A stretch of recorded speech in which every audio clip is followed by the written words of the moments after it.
So, here we are, the HIV episode. Let's just jump right into that, shall we? I've noticed, without meaning to, I've established a trend for these Enterprise episodes to talk about the concepts and ideas and behind the scenes, then talk about the episode. Let's just keep doing that. Is that cool?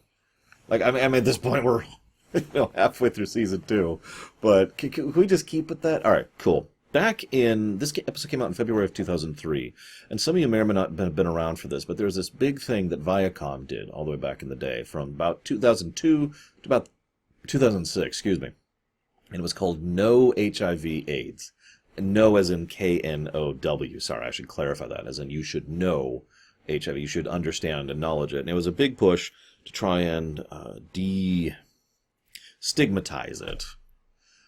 No, let's be honest. What it actually was a way to try and cash in and gain brownie points with, people by showing that they were tolerant and understanding, which is fine. Because, I mean, at least they were pushing in a decent direction, so whatever.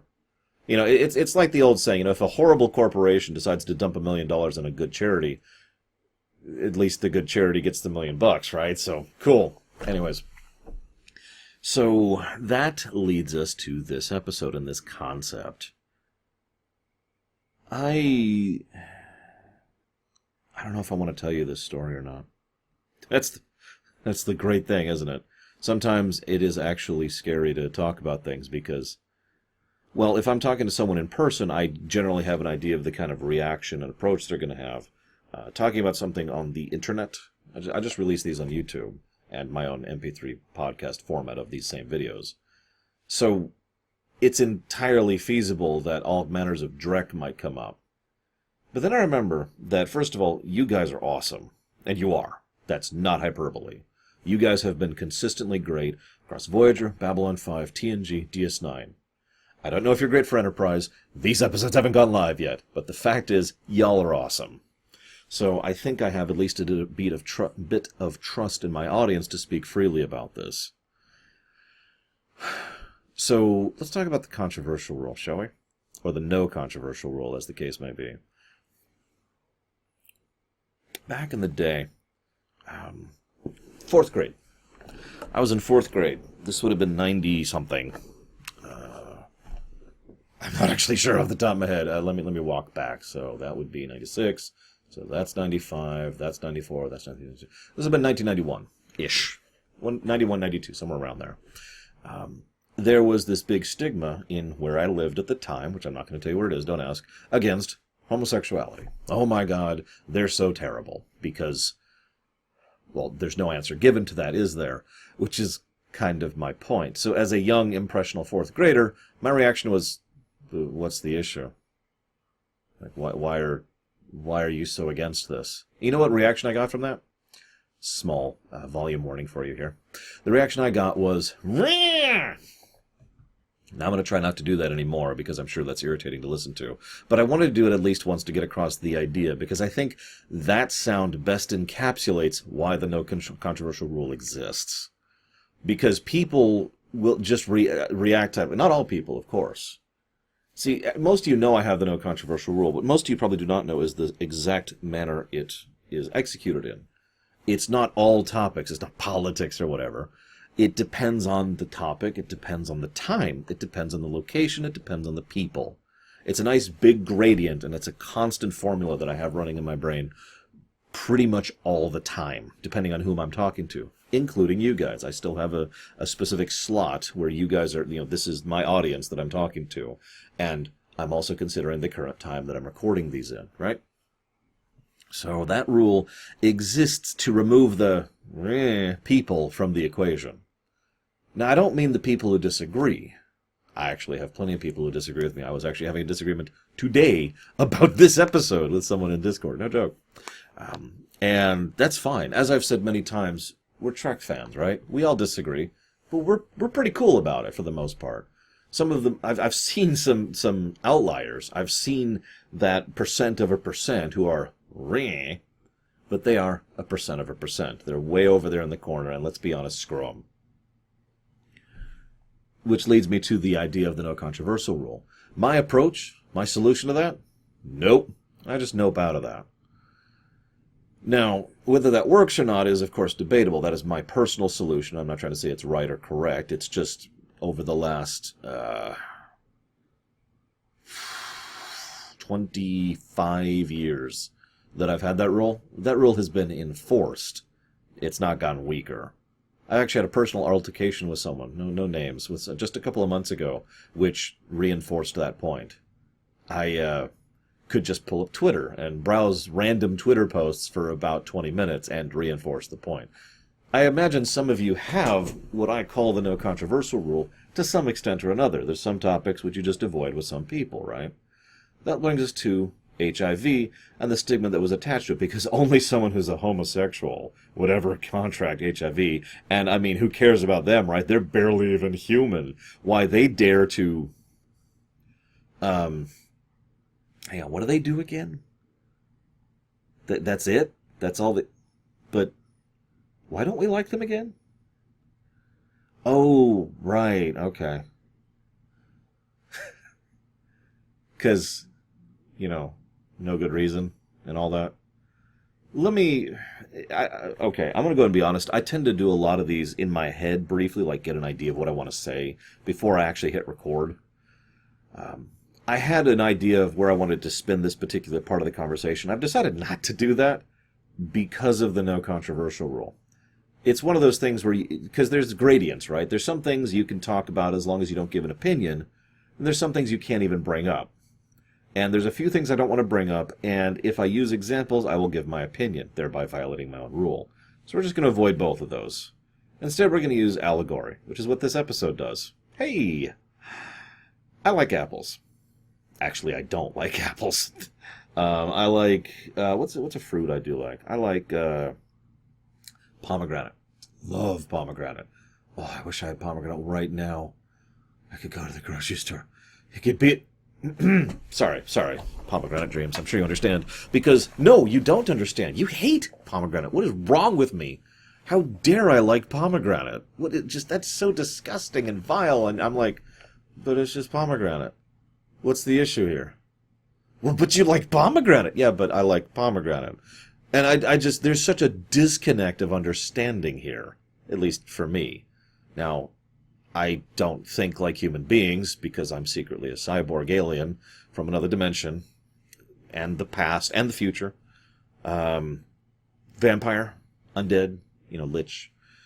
Let's see, what else could we add on to that list? Let's go with other dimensional beings. So we've got dimensions, and... Oh, we already did that, didn't we? Anyways, point being, I really don't think like that. I'm trying to joke to make this a lighter-hearted rumination rather than just being all deadly serious about it. Because this is a heavy topic, and that's one of the techniques you use when you're talking about a heavy topic, is to try and lighten the mood a little bit. This and more, the 10 secrets they don't want you to know on YouTube. See, like that, see? Because I don't get it. In a lot of cases, I really, really, really don't get it. Now, avoidance, which is effectively my policy, is not really a great policy societally, unless it's applied in a very specific way. Let me explain what I mean by that. Let's say that you like apples and I like pomegranates, and I decide to go ahead and apply for a position at a company. Maybe I'm moving up in a hospital as an up-and-coming doctor. Maybe I'm running for a local mayor's seat. You find out that I like pomegranate. So you decide to use that as a way to shun me, because you just can't stand the idea of me liking pomegranate, for whatever reason. And so now we have a problem, right? Well, see, this is the interesting thing, because avoidance more means not really giving them a say. I don't want them to waste my time and attention, because I got other things to do. But the moment they were to actually step in and try to physically interact with my life in a negative manner, well, that's something you respond to. See, the no controversial rule really just boils down to discussion. If someone walked up to me and said, oh, you pomegranate lover, what's wrong with you? I'm going to blah, blah, blah, prevent you from getting the job. You know what I'd do?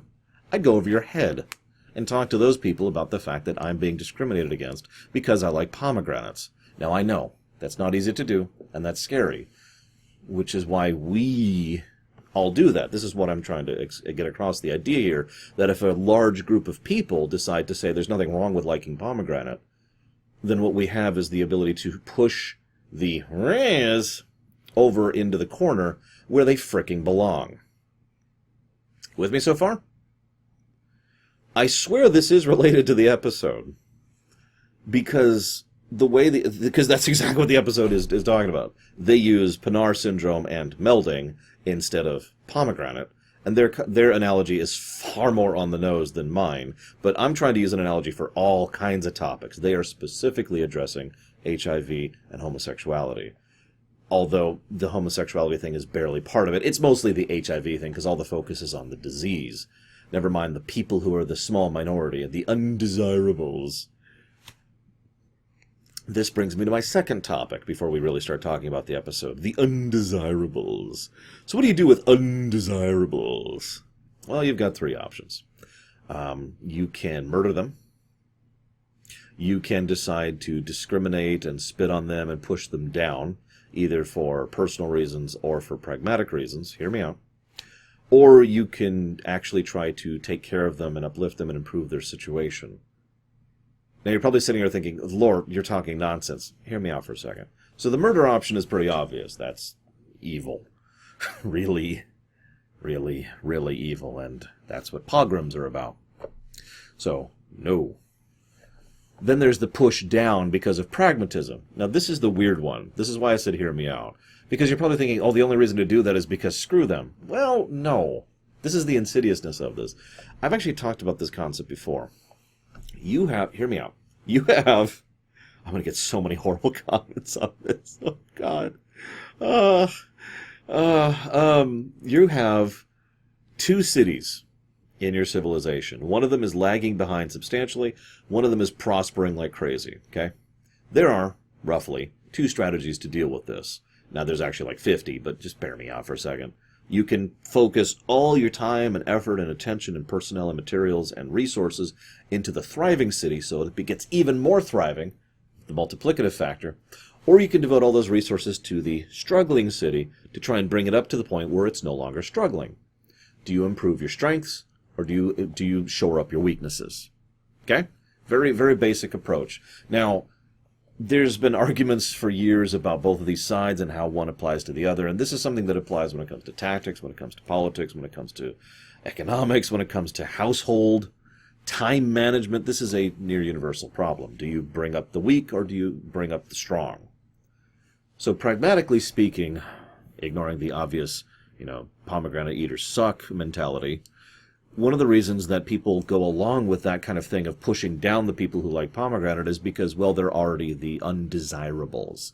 They're the minority, so screw them. We're going to put all the time and effort and resources into the things that actually matter. Or, and you can already see where I'm going with this, we can try to uplift those people so that they are no longer undesirables. Now you're probably thinking, Lord, what the hell? But hear me out. Morality in this case is kind of duh, as far as I'm concerned. Morality is, of course, dependent on the individual, though. So, if we're going to effect that kind of systemic change to bring the undesirables out of that, why don't we enrich them with time, effort, resources, and attention in order to make it so that they are actually completely divorced from morality, but they are now functional and practical and regular, normal aspects of society? You see? So now we've pulled them up, and now we have pushed them into our society so that they are normalized, and they are actually adding to the overall substance of our being as a society and a civilization. And now, there's not really a big deal about eating pomegranate, is there? Because, let's be clear, this is purely my opinion, but from my observation, at least of us humans, it is a percentage of people who really are the guys over in the corner. That is the minority, the actual minority. Okay? And screw them, like I said. If you pull something up and normalize it, the majority of people who don't have a strong opinion on it or don't care just kind of shrug and say, okay. If you push them down and ostracize and stigmatize, then the vast majority of people who don't really have an opinion on it and don't care just kind of shrug and say, okay, and go along with it. You see? Now, this is all the realm of theory. I will freely admit that. But this is one of the reasons why I find the decisions in this episode fascinating. One of the core decision points of the episode is that T'Pol refuses to oust the fact that melding was forced upon her, which is debatable, by the way. I saw Fusion, like 2 days ago. She was totally down for it until she felt violated, and then she told him to stop, and then he didn't. So, let's ignore that for a moment. She refuses to do that because that would enforce the stigma. That would enforce the idea that, oh, you poor thing, they just forced that pomegranate into your mouth. How dare they? Because she wants to bring up the group, not push down the group, changing where normal sits, right? She's willing to do so at the potential cost of her career, no less. Now, the problem here, this is the one big flaw of the episode of my... Actually, there's two, so I'll get to the other one later. But this is the big flaw of the episode, in my opinion. Now, we're going to finally start actually talking about the episode. We here at The Lore Runner do not believe on sitting and politicizing for 20 minutes, but here we are. It's Star Trek. What do you want from me? I'm going to be covering TOS right after this. And there, let that be your last battlefield is going to be there. Balance of Terror is going to be there. Like this... This has been a thing for Star Trek since the beginning, guys. I don't know what you want from me. We got to talk about this stuff if you want me to talk. The other option is just to skip over episodes, which, by the way, I actually thought about doing for a while there. Glad I didn't, but, whatever. Because y'all are awesome, and I don't know if I've reemphasized this, but you are awesome. You guys are so awesome, and that's one of the reasons why I feel less afraid to go ahead and speak about these kind of things on this show. So, you are awesome. T'Pol doesn't want to... The episode needs to end on the status quo. They can't kick out T'Pol because getting T'Pol to go away in order to come back is absolutely nonsense. We can't have the camera move for reasons I've already discussed at length in this very series. So they can't have T'Pol go back because they're stupid. Yeah, I'm going to say that. So... that's out. They can't have T'Pol, leave the Vulcan High Command but still be on the ship because I have no idea why. She actually does exactly that later on, so I'm not really sure why that wasn't an option. The point is, they want T'Pol to make a stand, and she does, but they also want to not change anything. So instead of them actually changing anything, what they do is they have some other guy who basically becomes the fall guy and ousts himself as someone who loves pomegranate. And lo and behold, his career is torpedoed and destroyed immediately. But because in the process he told the truth about T'Pol, her career is now salvaged. Oh, it's okay, it's okay. And thus, not only a status quo maintained for the show, but for the social stigma against Pinar people and Melders. Great. Thankfully, this will actually come up in the future. Thank God this thread did not end here. I would be substantially more pissed about this episode if that was the end of it.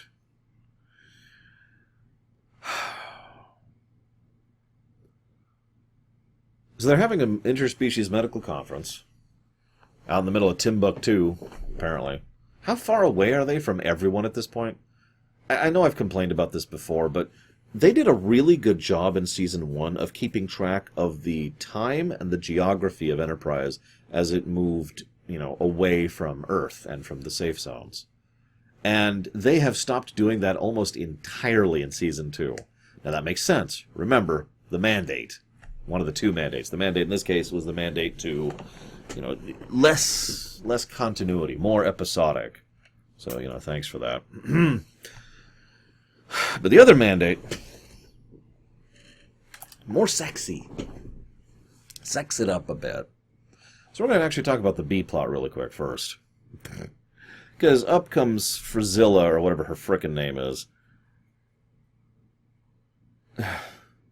in a serious episode that's trying to address societal prejudices and unfair biases, and is also being used as a direct and very deliberate allegory for real-life issues, why do we have this random B comedy of, ha ha, Tucker's getting hit on by Phlox's wife? And it is portrayed as a comedy, and it did not make me grin, laugh, or chuckle once. In fact, it's actually weird. They've done such a good job so consistently making Phlox seem alien, or at least another culture, that it's weird how much she seems like just another woman who's horned up and wants to cheat on her husband. Now, it's not cheating, because of the nature of how Denobulans are. And that's the one saving grace, is when Tucker decides to follow his conscience and go talk to Phlox about it, Phlox's reaction is, oh, that's it? Dude, go have sex with her. Dude, you gotta. She does this thing with her tongue. Oh my god. Okay, now I'm laughing. But not at the thing, because like I said, that's as good as it gets, is that little tidbit. It is ridiculously overtext. She actually does footsies with him. Tucker wants to own up, but Reed's like, no, and then, Phlox is like, okay. And then it turns out that they're done, and it's just, can we be done with this, please? Wrong episode to do this in, first of all. And second of all, terrible execution of it. And third of all, this is probably the most overt... No, let me take that back. This is the second most overt, you gotta sex it up thing I've seen in Season 2 so far. The most overt would be topless Hoshi, which is just stupid on every level. Now let's talk about the actual episode. Unfortunately, I kind of have. The allegory is so direct and so overt, I don't have much to add. That's okay. Sometimes you need to hammer something down. As much as I talk against anviliciousness, and usually list it as a negative in my reviews, sometimes you need to just drop an anvil in someone's face. Like I did earlier with my pomegranate example. So, the idea of them so overtly pushing this works for me. The idea of it being Pinar and being connected to melding kind of works for me. But here's the final catch.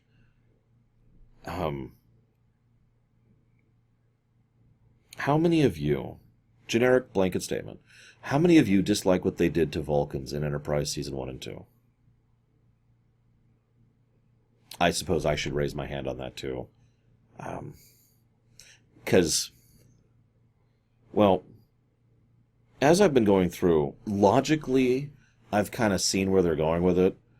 Let me take that back. Logically, I can kind of take it. Like, I can kind of endure it a little bit. I've got enough distance and enough of, analysis mode to deal with that. But emotionally, my reaction has never really changed, which is just, just that kind of, huh? Vulcans are one of the beloved races of Star Trek. That's one of the reasons why they're in basically everything. So the idea of basically crapping on the Vulcans was really unpopular when these shows were coming out. In fact, it's worth noting, if you think this is bad, I want to remind you, as I discussed in the DS9 stuff, the way DS9 treated Vulcans was considered unacceptable, and people were upset about that. Sending in letters and everything. Seriously. If you don't understand the reason I'm bringing that up, remember that in DS9 they didn't really crap on Vulcans that much. There was the one Vulcan serial killer, which actually made perfect sense and was brilliant in his own right. There was the guy in the baseball game, Take Me Out to the Holosuite. There were probably other examples. Like, it was such a little thing, right? People were still upset because it was a beloved thing. It was Vulcans. You don't do that to Vulcans. They're good guys. Now, I get that completely. That's why I kind of hesitantly raised my own hand, because it does bother me. The only reason, from memory, I'm willing to give this a pass is because I've seen Season 3 and 4. But as you can imagine, a lot of the outcry, especially back in the day, was pretty bad at how the Vulcans were being portrayed. And using the Vulcans as the guys who are against pomegranate here, a lot of people didn't like that. And that is one of the more stated reasons why people just put down Enterprise and never picked it back up. Which is a shame, because it does get better later on, as the saying goes. Nevertheless, and I want to add one final thing. I've already talked about 2007. You remember that? The 2007 Star Trek convention in Vegas? I've been doing a little more research on that convention. I wish I could have attended, but I was destitute at the time. And also still recovering from the accident which destroyed my leg. But that was a good convention because it was a good demonstration of how, just even when we're upset, we tend to be reasonably reasonable people. No, really.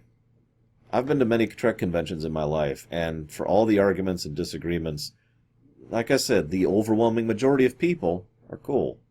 It's the percent of a percent that are over there causing issues. To continue the allegory. So, even when people were upset about Enterprise, it was still relatively subdued. It is a damn shame, though. I guess there's not much else to cover. Let's see here. Pinar Syndrome, it'll take 5 days to get a response, even though that makes no sense. They did some surprisingly good CGI. It's basically PlayStation 2 era CGI, which is very impressive for the time. Honestly, I probably wouldn't have noticed how bad it is if I wasn't watching on a full screen monitor, completely pulled out and blah blah blah on Blu-ray quality. But it was decently done, so credit is due. Do you condone their behavior? Would you like me to lie to them? Archer's really upset about this whole thing. It's also interesting that Archer is the one who really drives the allegory forward, because he portrays me when I was in 4th grade. Oh my god, that makes so much sense. Archer's in 4th grade! What I mean by that is he so doesn't get it that they have to hammer in the point and drop the anvil in order to try and get it across to him. By the way, for once I don't dislike Archer in this episode, which is a rarity. I just wanted to comment on that. By the way, Michael Ensign actually plays the Dr. Orat in this. He's the bad guy doctor. And I just point that out because he was also Minister Krola. That would be back in TNG's First Contact, where he played the bad guy. And the guy with the eye patch in Voyager, False Prophets with the Ferengi, something about that just amused me. I had to share it. Anywho, there's this nice bit. We take a great deal of pride in controlling our emotions. I love that sentence. That works very well. So we find out that the one doctor is, in fact, one of the people who likes pomegranate. And so he's the one that tries to help her. Notice they don't cure her, by the way. I don't know how much of this was planned out, because this won't come up again until Season 4. But I do like that they don't outright cure her here. Just a little tidbit.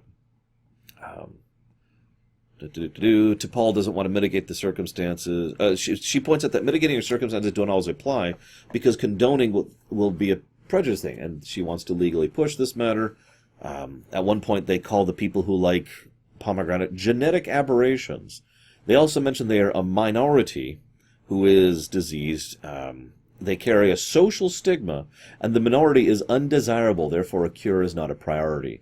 It's also mentioned several times that they probably, in universe, I'm not talking about real life at this point, in universe they could have absolutely had a cure by this point if they cared enough to bother, but they don't, because screw them. I want to say a spoiler here, I'm not going to. And then Eurus is the one who torpedoes his career in order to salvage hers. I don't know what else to add to that. Like I said, the episode is so on its face that most of what I had to talk about was the topic itself, not the episode. Nothing wrong with that. I mean, I think we've had plenty to talk about. I'm looking forward to the comment section on this one. Happy holidays, by the way. Let's talk about HIV. And social stigmas and rings. I am, as always, curious of your guys' thoughts. Some people think that this is the final question I have for you. Some people think allegory should be very subtle and indirect. Some people think it should be absolutely smashing you right in the face with it. What do you think? I'm going to cheat and say that I think it depends on the circumstance. I think it depends on the specific thing you're trying to make an allegory for. Let That Be Your Last Battlefield was a pretty effective allegory because it was so overtly stupid that it called into attention how stupid it is. Right? It's so obvious. Black, white, white, black. Or black, white, white, black. There we go. Getting my order confused. Or whatever it was. You know what I'm talking about. So obviously, and you just look at that and it's like, but they're so stupid. And that's the point. So in that case, I do think being that overt works. Sometimes I think you need something a little quieter. I am the one who said, oh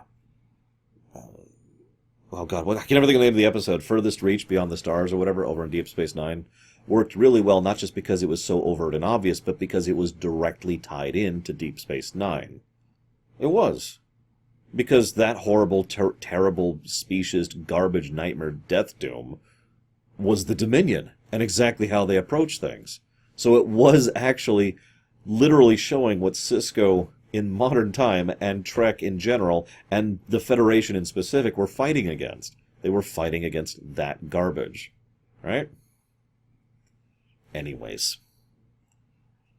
I hope you've enjoyed this. Like I said, this is the end of Enterprise for me for this recording cycle.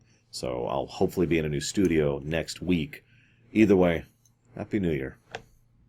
See you around, guys. Now to get some sweet, sweet pomegranate.